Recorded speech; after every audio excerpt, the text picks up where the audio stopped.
hours of the regular show on terrestrial radio, and you wanted a little bit more, so that's why you found the Gun Talk After Show podcast, where we saved all the best things that we can't say on regular radio. Now here's Tom, Michelle, and Jim for the Gun Talk After Show. All right, back with you. It is now the after show, which comes generally after the other show. We got Jim and Michelle have joined us. Hey, guys. Hello. Hello. Kind of a fun show, different. I know people say, oh, you didn't talk about guns. I know, but we're at the Gun Rights Policy Conference, so we talk about gun rights for this one. If we don't have the rights, we don't have the ability to have guns and have that conversation, do we? That's a good point. If you don't have the rights, you don't have the guns, so we got to take care of this, don't we? That's right. Believe me, if they could stop us from talking about them, they would. Oh, trust me. Yeah, no doubt about that at all. You know, so, but they're never going to... Oh, wait, I'm back now. Okay. Cute. Let's go talk to Greg, I think is called in from Moscow, Idaho. Hey, Greg, what are you shooting? Hi, I've got a 9mm pistol and 5.56 rifle and a .308 rifle, and I didn't know, I've never shot steel targets, but purchased a couple steel targets to shoot, but didn't know if I need different ammunition. Well, maybe. It kind of depends on what ammunition you have now. The basic concern is not damaging your steel targets, because steel targets are not cheap, as you know. And that is a factor of both the material in the bullet and the velocity, the impact velocity. And so there's a distance issue. With handgun ammo, 9mm ammo, I would say you want to be at least 15 long steps back. Okay. I would not want to shoot you closer to that. Right. For heaven's sakes, make sure, here's one of the things. It is very, very common for bullet fragments to bounce back from steel. You want shooting glasses that wrap around, that protect the sides, not just the front in front of your eyes. And if you have anybody with you at the range when you're shooting steel, make sure that they are wearing glasses, of course. But then here's the thing. Make sure they're either facing the target or facing away from the target, because for whatever reason, a lot of times they want to turn 90 degree. Well, that exposes them to a hit, especially maybe slipping in behind an eyeglass, okay? Mm-hmm. Okay. Right. Well, yeah, that helps. I just didn't know if a full metal jacket, because that's a lot of times what I do shoot for target, because it's inexpensive. The full metal jacket. So it sounds like more the distance away from it. Okay, but full metal jacket is fine on the handgun. Don't worry about that. Full metal jacket is okay in rifle as long as it's not steel core. But if you're just buying like Federal or Winchester or something like that, full metal jacket's not a problem. It's lead core. But you need to be 100 yards back for a rifle. Okay. A 308 or 223. You need 100 yards back, because that's going to bleed off some velocity, and you should be okay, and you won't be damaging your steel, okay? Okay. Well, that helps me out. That was my question. I appreciate it. I think Michelle had something she wanted to throw in here. Yeah, sure. I just wanted to put in there, depending on who you buy your steel targets from, that they are rated for very specific calibers as well. Good point. Right. I've seen these ones that are just 22 only, and these were marked for center fire rifle. Okay. So where did you get them? I ordered them through a local company, and I don't remember the brand that he ordered for me. Okay. It was a local gun shop down in Lewiston, and they. Okay. Well, one thing I want to point out too is if you shoot them and your targets start to get pockmarked, like they have little dimples in them. That makes the targets unsafe to shoot. Okay. When you start getting craters, or actually, and you could get little like craters of the moon in there, the target needs to be discarded, because now you cannot count on a bullet to hit there and fall or go down as it should. You don't know where it's going to bounce back, and that really makes the target unsafe. Okay. Yeah, that I didn't know. So, okay. Well, good. I appreciate your information. Absolutely. Looking forward to taking them out and using them. Good shooting there, Greg. You'll have fun with it. Shooting steel's fun, isn't it, guys? It's a lot of fun. The only thing I do want to say is, and mostly this is because I'm a hunter's educator as well, but being aware of what's beyond the target is extremely important. A lot of people put these steel targets out just in the middle of a yard, and they're not so concerned. I didn't think about that. Yeah, so... No, you need to have a berm behind it. I mean, there's got to be a place where when you miss, not if you miss, but when you miss, you need to be able to see exactly where the bullet hits and where it stops. So the steel target still needs to be in front of a berm, just like a regular paper target would be. Thank you. Just wanted to get that out there. Yeah, I'm glad you meant. It's weird because everywhere I shoot, we always put our targets in front of a berm. It honestly did not occur to me. But, yeah, I can see somebody just going and sticking it out in the field. Then they start uncorking, some 223 and 308, and they're missing, and Lord knows where they're going. Right. Hey, y'all might not want to be walking around back there where I'm flinging bullets indiscriminately. Right. Huh? The house beyond. Well, they shouldn't have been there in the first place. Lesson for them to learn. That's right. They got a lot of business being home. Jeez. Oh. Yeah. All right. When you're teaching your hunter safety courses, is that the kind of thing you're teaching people? Oh, yeah. I mean, we go through all of the, keep your muzzle pointed in a safe direction, but absolutely, it's knowing where your target is, what's beyond your target. Obviously, marksmanship is a huge part of it. So, the steel targets are great. Basically a paper plate, an 8-inch paper plate at 100 yards is the vital shots of a deer. So, practicing all things like that, it's necessary. It's important. We can't take it for granted that you hit and it's just going to hit the ground right away. Right. Know your target, what's behind it. You have to assume that you're going, plan to hit, assume you're going to miss, and make sure that there's a safe backstop. And that includes not just target shooting, but when you're hunting, if the old example of a skylined animal where you shoot, you don't know, even if it hits the animal and goes through, you don't know where the bullet's going to end up. That's right. Good point. Could be a school bus on the other side. You have no idea. Other hunters that you can't see. I mean... Well, they got a lot of business speed over here where I'm hunting anyway. What's the deal here? The same is true with people with archery. They're out there practicing with their bow, and they don't necessarily want to spend the money that it takes to have a good quality bag or backstop for the crossbows, especially. They, have a lot of efficient force, but, shooting through a bale of straw is not got back in the old days it was because we had these little weak bows that didn't go anywhere. But sure, we got poundage now. we got some velocity and some weight behind them, and you can get a skip off the ground, and that arrow takes off, and you don't know where it went.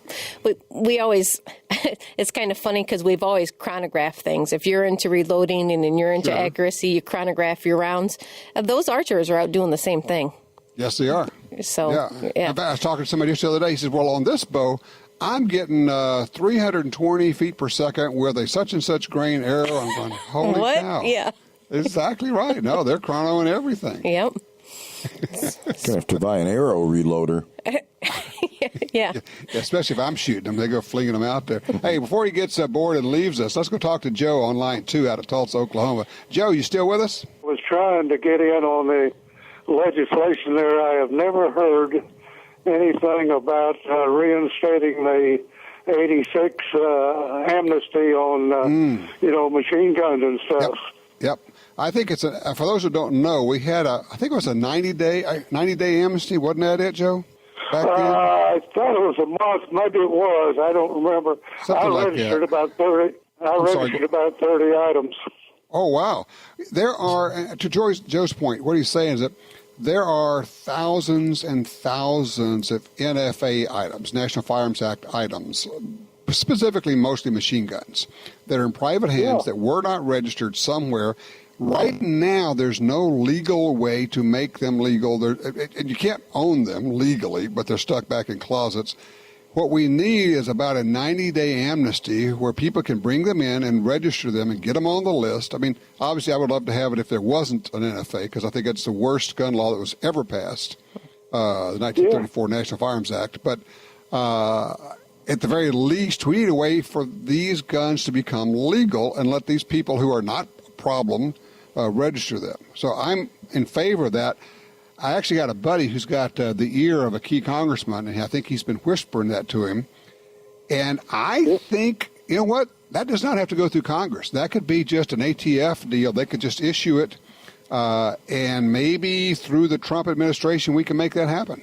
Well, we've got a good chance, the suppressor thing, and I didn't like Roosevelt, but, in 34, when he started that thing, he went by the Constitution and just put a tax on them.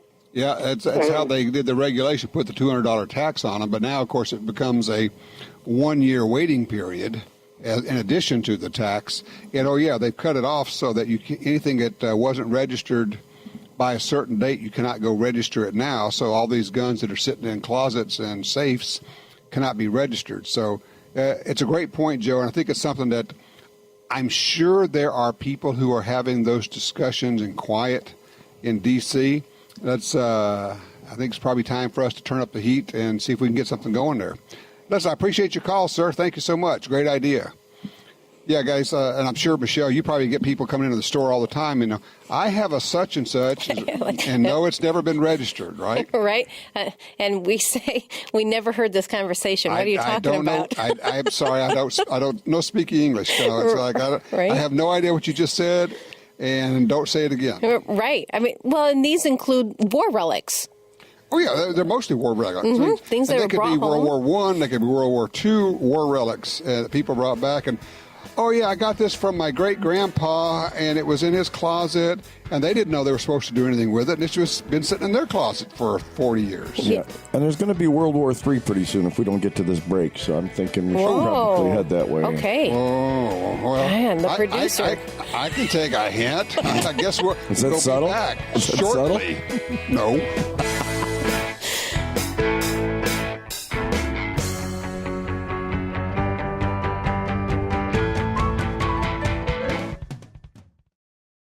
You use Slip 2000's full line of gun lubricants, including EWL and EWL 30, because you know your guns deserve the best available. It's time to add Slip 2000's Carbon Killer Gun Cleaner. Carbon Killer dissolves carbon and lead on contact, is not toxic, and reusable. Carbon Killer works on all weapons, including handguns, rifles, and machine guns, plus silencers and compensators. Slip 2000. We're all about gun care.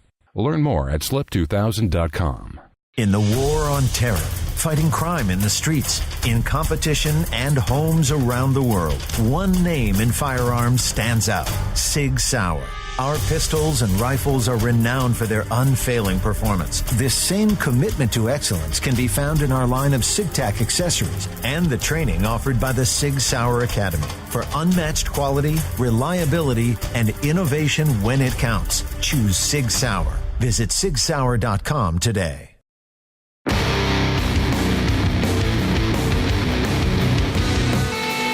Michelle, is he going to let us talk now? I was waving my flag, my white flag. They just, they pumped that music up. Well, I should say, I pumped the music up on me. And then who's this they? Pumps up the volume. Yeah, that's right. He's like, you guys are chatting so much, I don't get a word in. It's time to go to a break. Yeah, I'll show them. Right. That's right. I'll show them by fulfilling our sponsor obligations. So there. He's going to reach over to the board. We're both just going to disappear here, and it'll be the Jim Show. Oh. There you go. Thank you so much. Sure. Yeah, I didn't need that hearing. Huh? What? What? God. Oh, I had a request, Jim, while I was here at GRPC. Uh-oh. Two people want to hear the Great Enabler song again. So we're going to have to dig that out of the vault. Okay, I'll work on that. Oh, yes. We may have to just tease that for next week so I can find it. That's right. Oh, but now you get to add Michelle doing the doo-wop back there. Yeah, like I said, we're going to have to hold off a couple months before I can... Yeah, people remember. Oh, and I also had a guy come up. He said, something about, that's kind of scientifical. Yeah, just out of the blue. Yes. He says, I was listening to that show. Now, that's got to be like, 3-4 years ago now? Oh. Yeah. And the people remember that. He says, I was listening to that call. He says, I was driving. He said, I almost ran off the road. I was laughing so hard. Wow, and I actually just found a document about the Great Enabler. It's not even on this current hard drive. Oh, my. That was 2011 for that. 2011 for the Great Enabler? We're getting old, dude. Yeah, I wrote the copy. I wrote the lyrics, and you recorded it. So it's either, we definitely need to pull that out. Maybe we can find that and run it next week. That was fun. What's amazing to me is 6 years ago, and people still remember it, and they're asking for it. Yeah. I've got my snappy fingers and elbow arm extensions ready. I'm Let's afraid. do it. Be afraid. Be very afraid. Yes, you should be afraid. Vocal lessons, I have none. You could sing tenor 10 or 12 miles away. But and low we on can't that hear note, you. we need to take a break. Oh, it's catchy. I see. Michelle, can you reach the board and just turn him down? I wouldn't know which one to hit. Just unplug it. Oh, hey. Oh, there you go. Then it's just yank a it out of the Tom wall. show. I get it. I call that job secure. Yeah, exactly. We did have one of our rare moments in remote broadcast, when we just decided that I wouldn't be here anymore in the middle of the broadcast. Yeah, that was kind of cool to go, it's only 3 minutes early. Or we were going to go to a... Yeah. It's a standing joke forever. Where's Tom? Oh, he's not here anymore. And my phone's blowing up, and Jim's going, dude, you're off the air because we lost the connection. Okay. So, hey, it's live, it's remote, and stuff happens. That's how he earns his money, keeps him honest. That was stuff happens, right? Stuff happens. Yes, Thank you very much. Yes, exactly yes, right. It does. But it's fun. It's, I'm just thinking, Chicago's not that far from you guys. You could come over and do GRPC next year. Yeah, plus we have family there, too. Well, I'm thinking, let's see, he could fly up to Toledo, pick us up, puddle jump over to Chicago. Midway or We're something, there. sure. Yeah, no problem. Sounds great. We got your air traffic pattern figured out. Yes, we're going to get a flying flivver, a little bitty thingy. But we could do that. But no, it's really fun. Seriously, guys, it's a hoot. All right, highlight of the show today. I'm thinking maybe Paloma. Yeah. The British lady. Yeah, she sounds like she had like a fun? life-changing event for her, and she's grown Something because happened. of I mean, that's a long way to go as a person from growing up with by her admission, socialist parents in England, where there are basically, guns not only are frowned upon, they're objectified as terrible. And now she is at a company doing the ghost gunner thing, making guns with no serial numbers. That's a long way to run. Yeah. It's exactly what her parents were afraid of. Let's qualify this or clarify that a little bit. She's making legal guns. Yes. No, I take that back. She's making the hardware so you can make your own. Hardware where you can make your own guns. Right. Milling machine, just like miniature CNC, milling machine, CNC being computer numerically controlled, and making a 1911 frame out of aluminum, which is okay, and then you get the rest of the parts, barrel, slide, whatever else, and all of a sudden you've got a 1911 rock and roll. How cool. Kind of like a takeoff on the ARs, right? Same idea. It's very much like very much same kind of deal. Except you're not milling your own. Deal. Yeah. Right. And of course what he's trying to do is, yes, he's in the business of doing that, but I think at its core, I think Cody is pushing the boundaries and trying to utterly democratize not just firearms ownership, but try to stamp out the ability of the state to control what you can do and what you can own, and specifically what information you can share over the internet. Because if they can control what you can share, what you can do on the internet, then they can control your thoughts and the distribution of ideas. What are you talking about? They don't do things like that. No. That's not where they're wanting to go. We have total freedom. And I trust them implicitly. Yes. You know what? right. It's amazing that his company is out there doing that.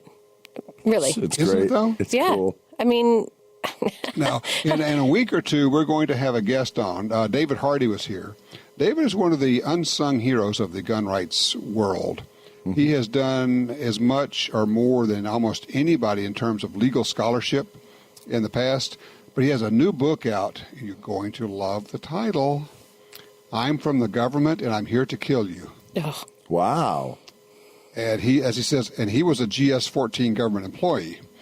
He also has new information from Waco, from Freedom of Information requests that he has been working on. He's the guy that put out the Waco documentary years ago. Mm-hmm. And he is a serious scholar. He's not like a nutcase. And so for anybody that wants to, they ought to go check it out and go ahead and order the copy of the book. I'm from the government, and I'm here to kill you, by David Hardy. It's on Amazon now. Wow. Man. That gets your attention. Yeah, no kidding. All right, let's take a quick break. We'll come back and talk about happier thoughts out there, like shooting guns and numbers like 327. What? Oh, she just fainted again. Got the vapors.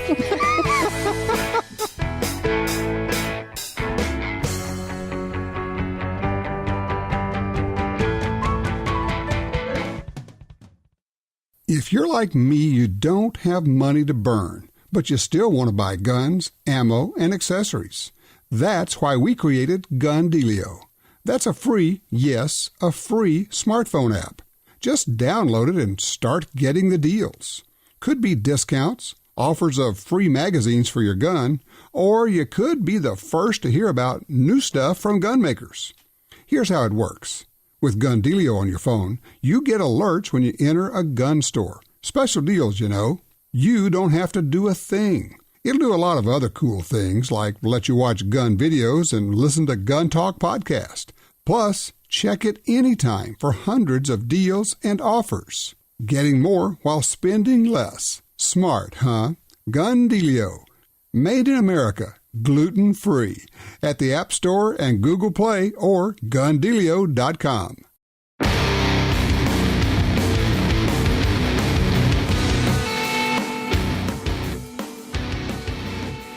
So if you really want to get to Michelle, you just kind of walk over and go 327. Makes me She'll giddy. follow you anywhere. It makes me giddy. Yeah, I shouted 12 at her, and she's like, what? What? She didn't get that. That didn't work. No. Like I'll say, Michelle may follow you anywhere, but she's probably going to mug you also to try to see if you've got one on you and take it. Or at least the ammo. That's kind of the dark side of the whole thing. Oh, now you've painted an ugly picture of the person I am.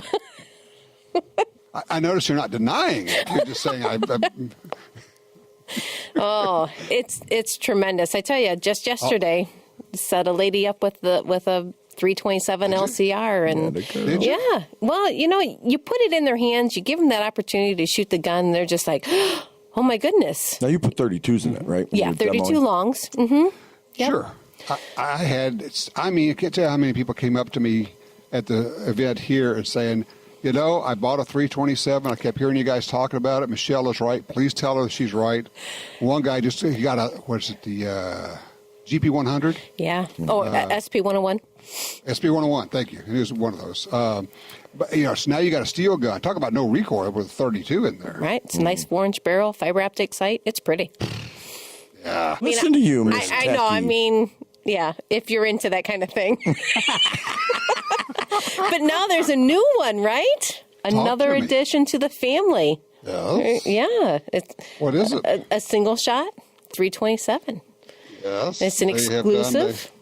Really? Yeah. Is that a Lipsy? It's a Lipsy's exclusive. I did see that. Yeah. Yeah, that's right. Ruger single action and 327 Federal.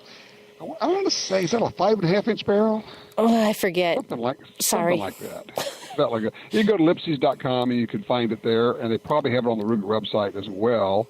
So, Michelle, does that mean that you're going to augment your 327 arsenal with a single action? Well, perhaps. I said something to my husband, and he's like, just put one on order. He says, I know where this is going. Rather than me hearing about it forever, just go ahead and do it. I'm like, so I got something to show you. And he's like, okay. Have my phone in my hand. I'm like, look. He's like, all right, that's a Ruger single shot. Yeah. I'm like, yeah, hold on. Single action. Yeah. Single action, yeah. Oh, yeah, sorry. Ruger single action. Scroll up a little bit. Oh, look at that caliber. It's amazing. Who'd have thunk it? Oh, you know what? It's awesome that it is coming on so strong, I guess, because it's been out forever. And then they quit making it because it wasn't popular. Because of you. Oh. Well, actually, there's a movement afoot across the country. It's sweeping the country. We're going to petition them to change it. It's now going to be called the 327 Michelle. Awesome. I like it. But, I think a lot of that movement has to do with the fact, like you hinted on during the live show, the face of gun ownership has changed. We have youth. Mm-hmm. We have lots and lots of women. And it doesn't matter the age that these women are coming into the industry at. No. There's a gun for them. Many guns. Now, here's a question. Why has that caliber not been more widely adopted? I mean, Ruger is doing a great job with it, but there are other companies that make revolvers out there. Right, because Smith had one initially. Then I think Taurus came out with one a little bit later on, and they all discontinued because the popularity wasn't there to support, the machining of it. So it disappeared. Ahead of the time? Perhaps. I'm wondering how many of these manufacturers that aren't making them currently are going to see the success and go, you know what, we might want to. You would think with an exclusive coming across, obviously they're paying attention to numbers. Otherwise, these distributors wouldn't say, I'll take 5,000 of these, make them, and we'll take them all. Right. And I don't know if that's the number. I'm just throwing a number out there. Oh, there you go. Throwing numbers out again. 327 Ghost Gunner. No, we can't. He said you can't it's machine aluminum. Steel. Yep. Can't be an aluminum. Aluminum frame revolver, huh? Aluminum. You can't have an aluminum alloy frame revolver. You still got to have a steel or titanium cylinder. Yep. Right, but that's not serial numbered. You could buy that as a part. Yeah, you could. The parts for inside a revolver they're not generic like a 1911, and it would be difficult to get the parts you need for that. Okay. That's why I have Michelle. That's right. Here, may I borrow your gun and then give it back to her without any parts inside? Right. Yeah, I wouldn't notice that. Yeah, no, who would ever pick up on that little clue? Suddenly, this lightweight revolver got even lighter. Really lightweight. Yeah. That's right. And the trigger pull is amazing, almost as though there's nothing inside dragging at all. Quiet. No springs. Oh, look, it's the hammerless version. But didn't it have a hammer before? He took my hammer. Jim would never do that, would you, Jim? Yes, he would.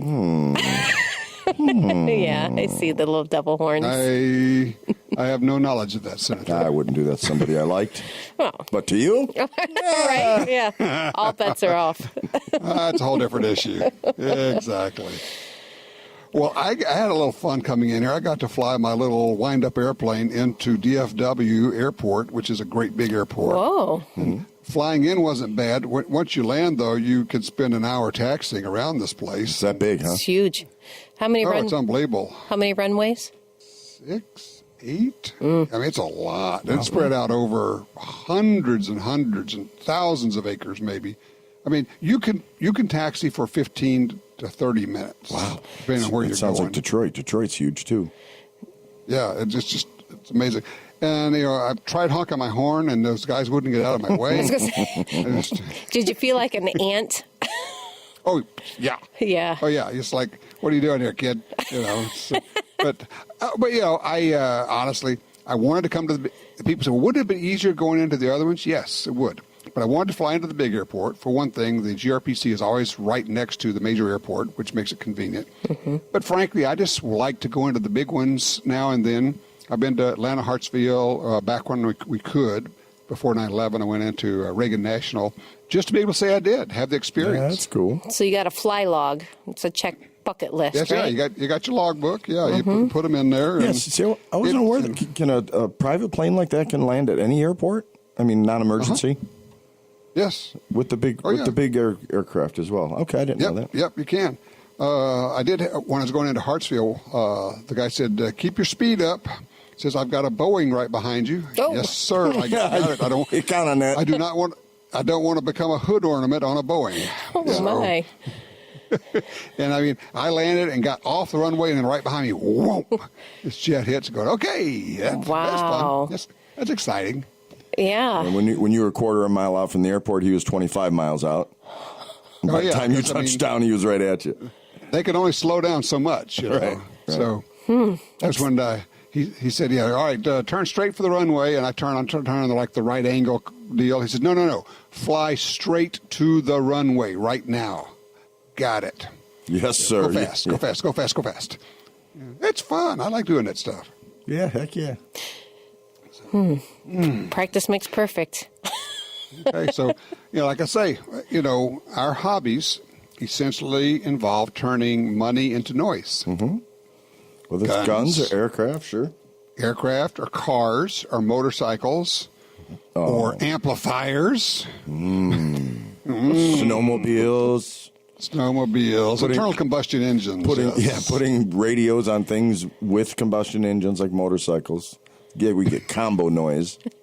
Right. That's right. So we can hear your radio coming, but can't understand a single thing that's going on. Doppler effect's wonderful too. What we do is we want to have our motorcycle loud, and then we put a radio on it so that can be even louder to be heard over the loud motorcycle, right? Sure. While you're wearing your mic'd up helmets, so you can talk to the person behind you. Yeah, they're cool. The technology's gotten so cool. It's amazing. Word. It's everywhere. Yeah. It's everywhere. That's why you can CNC your 1911 frame. $1,500 too. When you think about it, that's only the cost of two 1911s. Two basic 1911s will run you about 15 bills, right? Yeah, it's not bad at all. If you want to sit there and make some, if you and a couple of buddies go in and buy it, say you split it 3 ways, and now you each make 2 or 3 guns. That thing really starts to make a lot. Now, we haven't taken into account the cost of the parts and a barrel and a slide, and all the rest of that. And I don't even know what the... Yeah, we're not taking all that into account. We're not taking all that into account. We're not even talking to our wife about it. No, honey, I don't know what you're... No. This is just a chunk of aluminum I just found laying around. Yeah, it's only going to... It's not going to cost anything, really. Yeah, it's all good. So, I don't know. There's a lot of details to that I don't understand or don't know about yet, but we're going to figure it out because it's fascinating. And as I say, his thing about... that was a great line. Gun control in the age of 3D printing is a fantasy. In other words, he's saying, if anybody can make their own gun, then gun control cannot exist. Mm-hmm. It's an interesting idea. You think about it. And for those of us who've been around a long time, you're thinking, yeah, but you have to stop yourself and say, well, yeah, okay. But what if you start off with the premise that that's okay? Instead of saying, well, that's not the way we do things. You start off just, yeah, that's okay, we'll do that. It's a pretty interesting idea. Yeah. Well, so the age that's coming up now wouldn't think anything of it. Right. Exactly. Mm-hmm. No. Right. Where to us, it's like, And the other cool thing is going to be this is basically the first company that's doing this for an affordable tabletop kind of deal. Guarantee in a couple of years' time that'll be under $1,000 and there'll be 20 companies making them. And here's why we're better than such and such. And he already said, we're talking to Brownells about it. And when Brownell starts selling it, that's mainstream. Yeah, no doubt. See how much they've won, though, as far as gun rights go? Because us law-abiding people are like, what? Mm-hmm. Yeah. No, it's exactly right. When we should be starting from the other position of, well, of course, that makes perfect sense. That's a good idea. Why not? Why not? Exactly right. Yeah. So they've already won their battle partially. We just fight against everything in advancement. But a criminal can pay $1,500 and make his own. No, he's going to go out and spend $100 on a stolen gun. Or he's going to break into your home and steal yours. Right. Yeah. That's right. So, you mean a criminal would break the law? I am shocked. No. Shocked and saddened. No. You're generalizing. Well, all right, guys, so we're going to make plans to try to get you to the GRPC next year since it's almost in your neighborhood. Awesome. Cool. It'll be in Chicago. That'll be fun. In the meantime, let's see. I'm looking at the calendar. We're doing this next week from home base, and then we're going to be up in Idaho getting ready for a deer hunt. We'll do it from up there. So a lot of things going on. It's hunting season now. Coolio. Yeah, I got a week and a half to pack. Meet you in Idaho then. I didn't have that in this calendar. I didn't have it scheduled. He just is an oversight. He forgot to mention it to you. So if I shoot that deer way up on the mountain, you'll go up and get it for me? Sure. I heard you have things there like 4-wheelers. Oh, no. It's a wilderness area. You can't have... No. It's a wilderness area. You have to pack it all out. Awesome. No. You can't even have a cart with wheels to pull something around on. Cool. It's the way it used to be. Yeah. That's the way that we still do it. Yeah. So what you actually need is pack llamas. Pack llamas. Yep. Or mule, huh? Throw all that stuff on them, and you can pack them out. Exactly right. There was an outfit in Alaska when I was up there that had pack llamas. The name of the outfit was Mama's Llamas. I love it. Seriously. That's cute. Yeah. How catchy. You won't forget it. That's right. It's been a long time, and I still remember it. So there you go. All right, guys, I got to go hit the airport. We're going to fly back home, and we're actually shooting first-person offender this week with Chris Serino. We're going to have a bunch of fun doing that, and I'll be able to give a report on that next week. Awesome. Take care. Fly safe. Guys.